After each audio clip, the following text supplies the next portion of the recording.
cadeeyay aayad ku jirta suuratu nisaa maalinta yawmal qiyaame ee aadanaha la kala saaro dadka uu ilaah jannada abaalmarin uga dhigo ayaa inta aanay gelin la waraabiya koob sharaab ah oo ka samaysan ama dhadhankeedu yahay sanjabiil يسقون فيها كأسا كان مزاجها زنجبيلا sanjabiisha qarniyo hore ayay dadka u isticmaali jireen cunto iyo caafimaad ahaan waxay kaloo u isticmaali jireen sanjabiisha joojinta shubanka mataka xalool xanuunka iyo wixii la mid ah waxay dawo ka tahay qabowga qufaca waxa kale oo ay ka hortag iyo dawo u tahay qofka uu ku dhaco duriga iyo faa'iidooyinka kale oo fara badan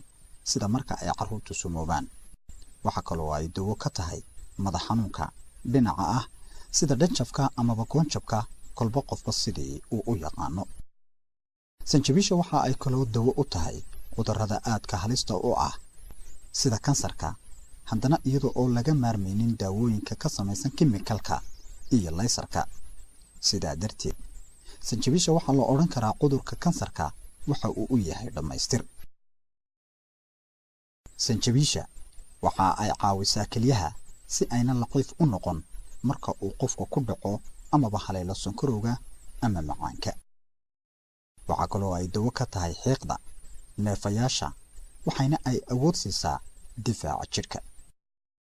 sanjabiisha waxa ay sidoo kale dawo ka tahay dhiigkarka iyadoo oo ka hortagta dhiig furanka madaxa ku dhaca waxa kaloo dawo ay u tahay xanuunada rheumatismka iyo jilba xanuunka haddii uu qofku u isticmaalo 250 gram maalintii 4 goor muddo 3 bilood ah waxa ka baaba'aya xanuunada ku dhaca uruqda iyo jabninka oo uu ka dawoobo sanjabiisha waxa ay kaloo dawo ka tahay hurdo la'aanta haddii qofku uu koob caano kulul oo ku darsado sanjabiisha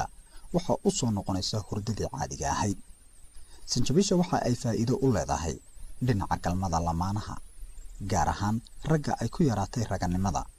waxa ay furfurtaa dhiiga haddaba marka la doonayo xoojinta raganimada waxa la isku daraa sanjabiisha iyo malab saafi ah sanjabiisha faa'iidooyinka kale ee ay leedahay waxay dawo ka tahay wadna xanuunka waxa kale oo loo isticmaalaa qurxinta jirka dumarka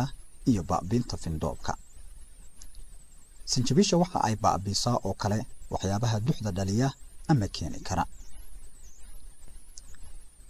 haddaba daraasado lagu sameeyay sanjabiisha waxa lagu ogaaday ama lagu cadeeyay haddii la siiyo 1 gram oo sanjabiil ka hor qalliin inta aan lagu sameeynin qofka waxa ay ka caawisaa ama u sahlaysaa mataga iyo koomada marka uu ka soo noqdo 8% sanjabiisha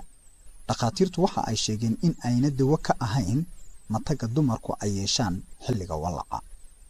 waliba waxay aad ugu adkeynayaan marka uurka ay leeyihiin in ay ka fogaadaan sanjabiisha haddaba sanjabiisha haddii si khalad loo isticmaalo oo aan ahayn sida dhaqaatiirtu ay ku taliyaan waxa ay keeni kartaa ama ka iman kara in ay ka dhashaan cudurro cusub sida xanuunka loo yaqaano gaasteriga dibirada iyo wixii la mid ah